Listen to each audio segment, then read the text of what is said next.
We see more and mounting evidence. Not that we didn't know this, perhaps. File this in, we knew it, but it's nice that it's getting out there. Palm Beach Post, Capitol Bureau, Florida. A new Florida law that contributed to long voter lines and caused some to abandon voting altogether was intentionally designed by the Florida GOP staff and consultants to inhibit Democratic voters.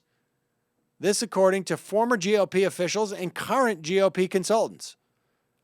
They have told the Palm Beach Post.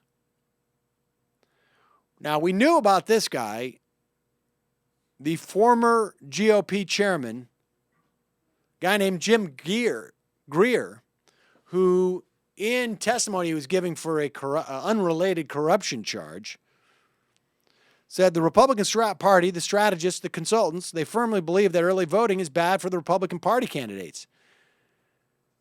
The legislation is done for one reason and one reason only. We've got to cut down on early voting because early voting is not good for us. He was told that by those staffers and consultants. But it's not just Greer now. Former Governor Charlie Crist also tells the Palm Beach Post that these cutbacks on early voter laws were just to help out the Republicans. Two veteran GOP campaign consultants, Wayne Birch, who handles local and legislative races for Republicans, said he knew targeting Democrats was the goal. In the races I was involved in 2008, when we started seeing the increase in turnout, the turnout operation the Democrats were doing in early voting certainly sent a chill down our spines.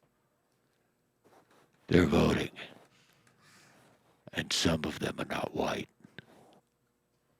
And in 2008, it didn't have the impact that we were afraid of. It got close, but it wasn't the impact that they had this election cycle. Referring to the fact that Democrats picked up 7 legislative seats in Florida in 2012, despite early voting limitations. Another GOP consultant, who did not want to be named, also confirmed that influential consultants to the Republican Party of Florida were intent on beating back Democratic turnout in early voting after 2008. So they passed HB 1355 in 2011, cut early voting days from 14 to 8.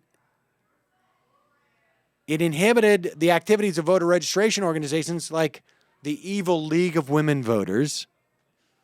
And it made it harder for voters who had changed counties since the last election to cast ballots. So there you have it. The more that this gets out there, particularly in local media outlets, the better. But this is the new Republican Party, I guess. Still trying to suppress votes.